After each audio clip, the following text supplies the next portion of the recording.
Он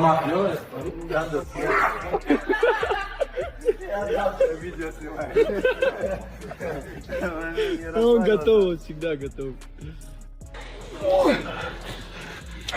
Good. Get 4, 3, 4. That's it. Now you're doing it. Go get it.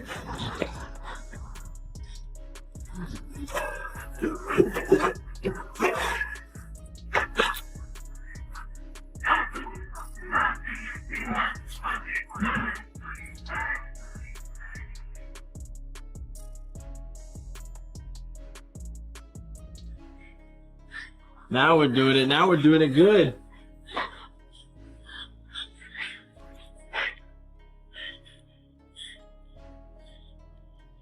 Good. Hit it. You got 0.08 left.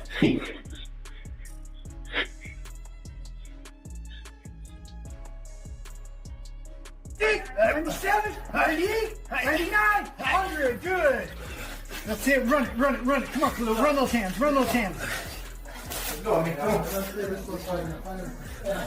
That's it.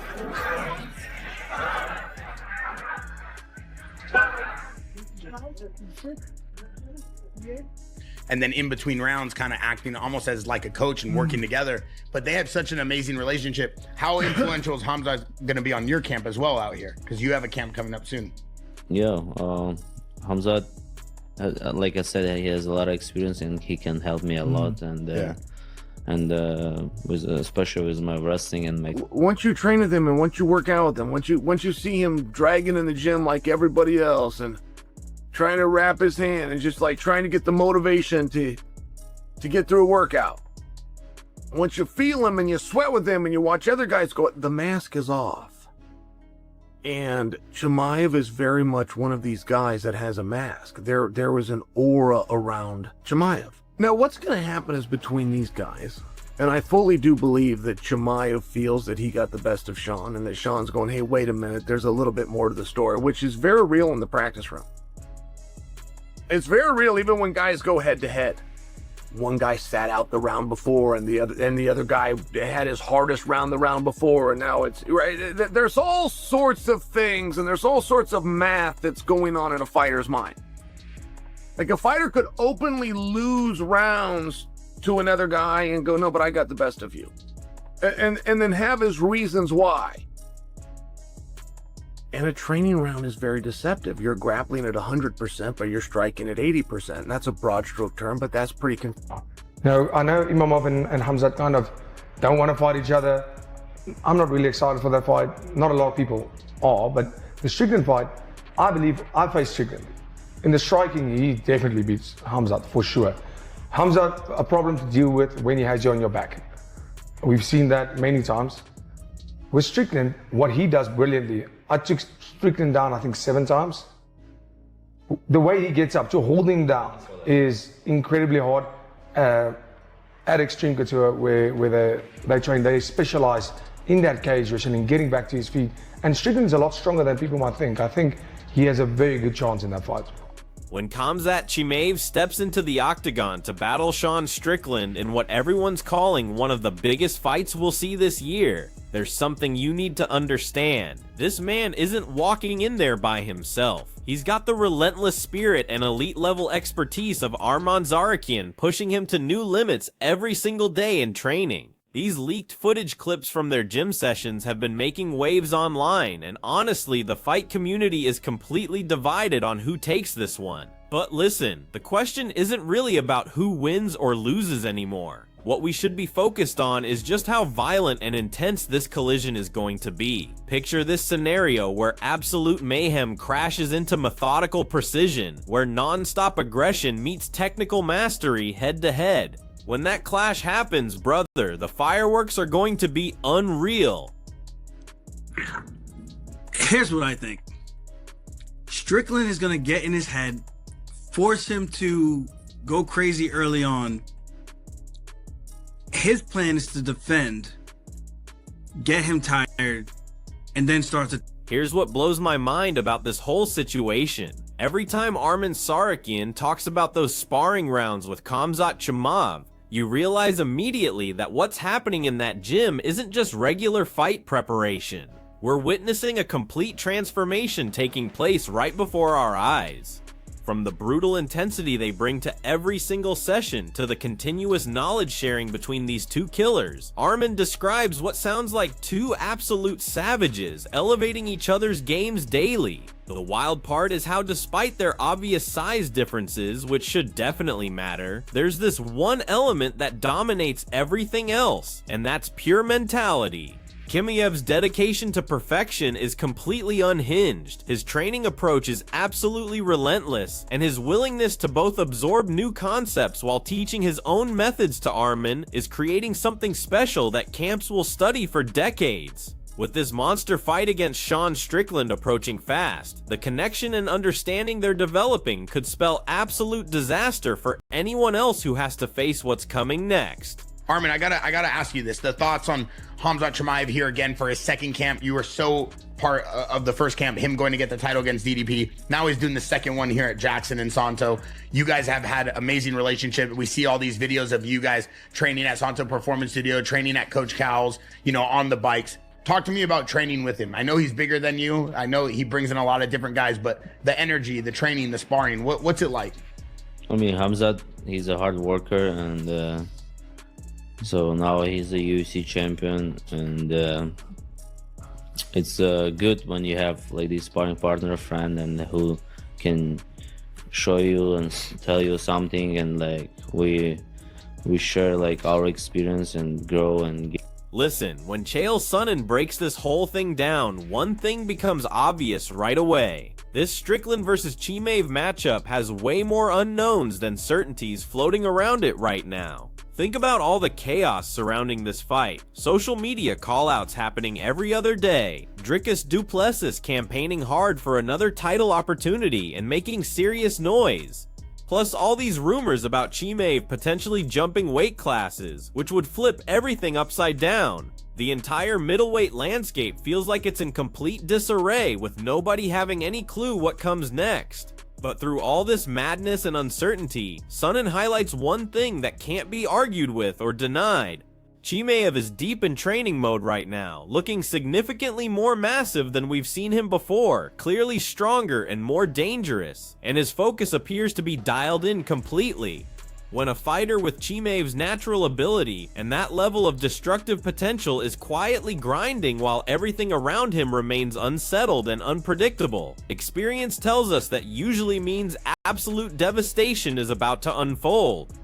Strickland, du Plessis wants a rematch. Chimaev's going to leave the division. He's going up to 205 pounds. Like, it's just been really hard to get any level of clarity. So now Chimaev is back to training. Khalil Roundtree goes out and trains with him. And it was pretty incredible. It was pretty incredibly difficult looking push yourself videos that were coming out. And a lot of the rumors were true about Chimaev's size. You could tell he was a big guy. I don't know that I would dispute the rumor, but it is still a rumor that he wanted to go up to 205 pounds. And not go up to 205 pounds because of Pierre or to become champ because he didn't want to go back to 85. Like, he looked big and he looked good.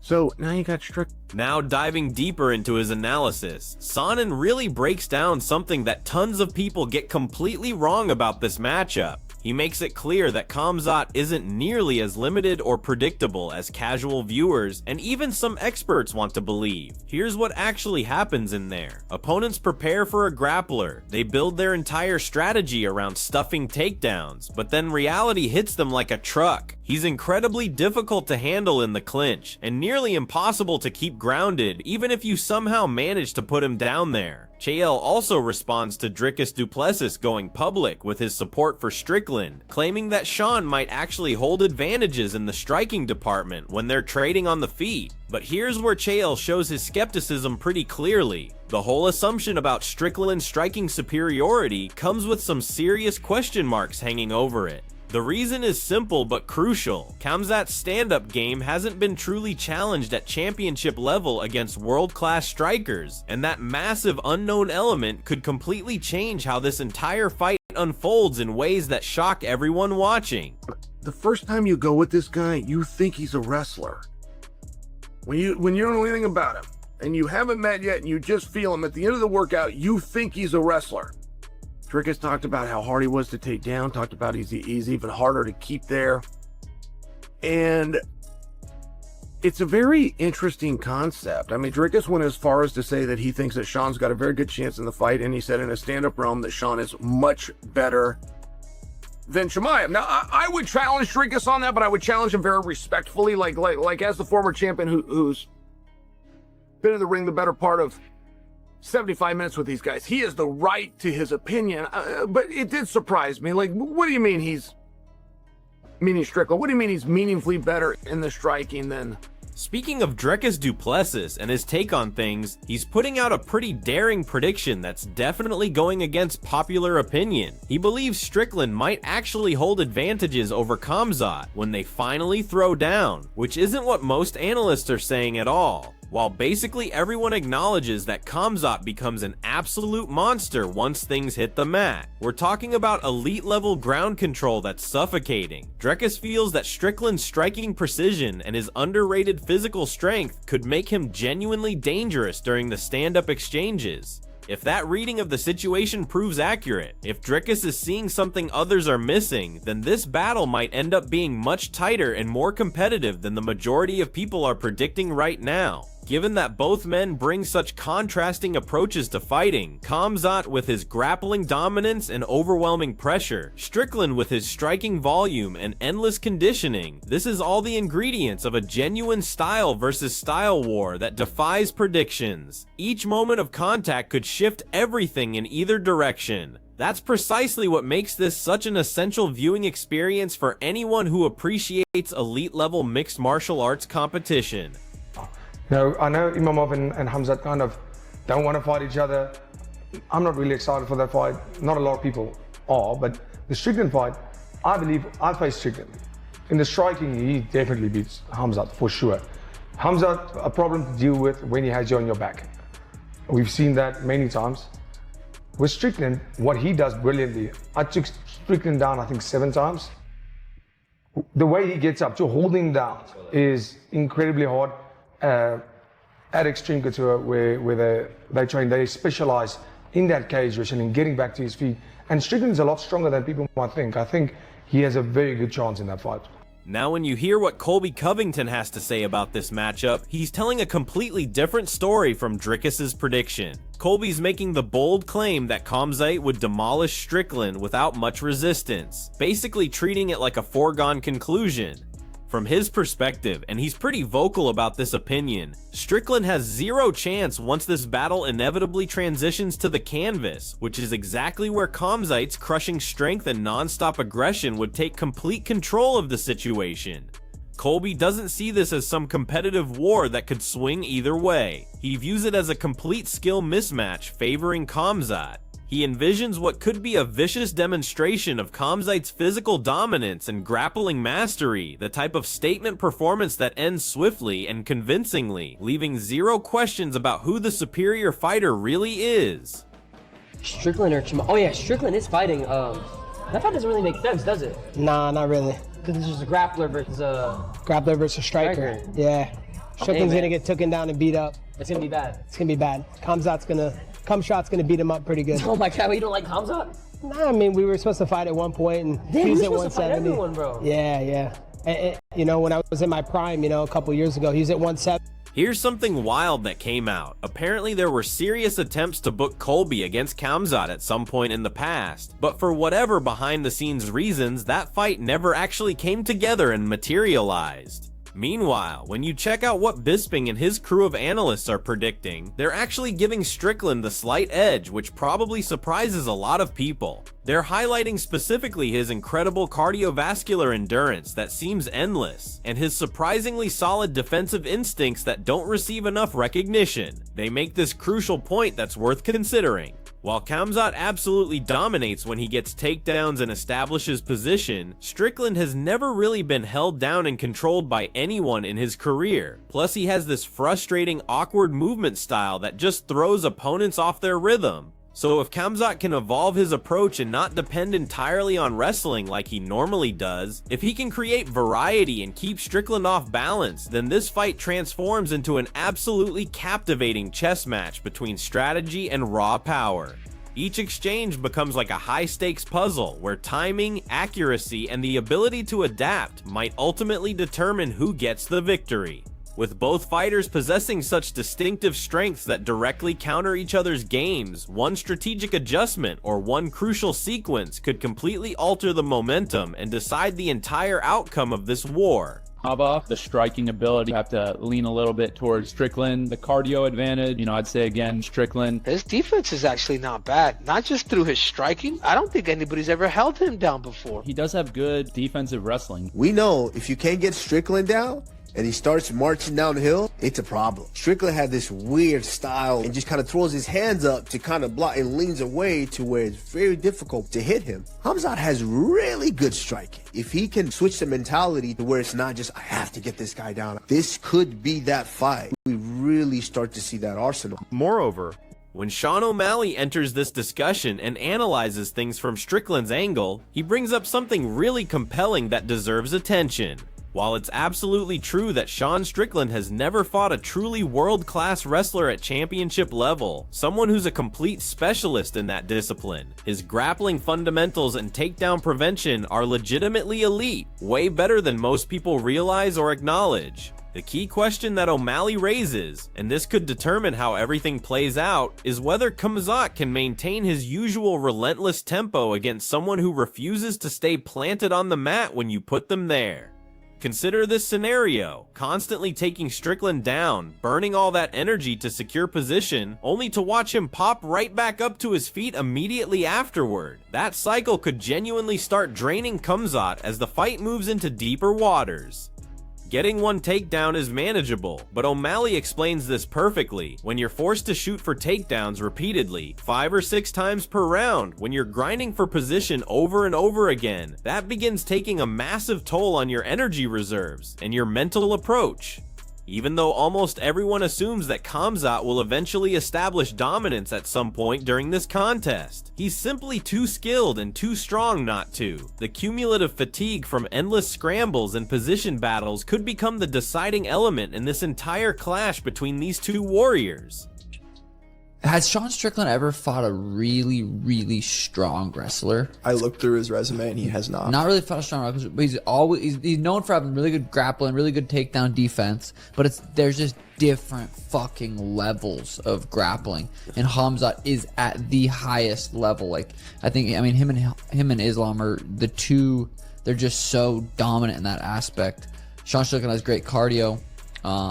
He's gonna show up ready to go. The question is, can Khamzat keep the pace of... He kept the pace against DDP, but he was able to take him down early and literally hold him down the whole time. That is fatiguing. He was able to do that. But what's more fatiguing is taking someone down, they get up. Taking someone down, they get up. You took him off 3-4 times in a round.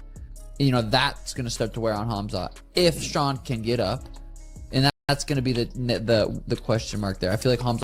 Expanding on what O'Malley mentioned about the physical cost of repeated takedown attempts and the energy expenditure that creates, he goes even further into his vision of how this fight realistically develops from start to finish. Khamzat will probably dominate the opening rounds through wrestling and ground control, executing his game plan and building up scorecards, but here's the interesting part.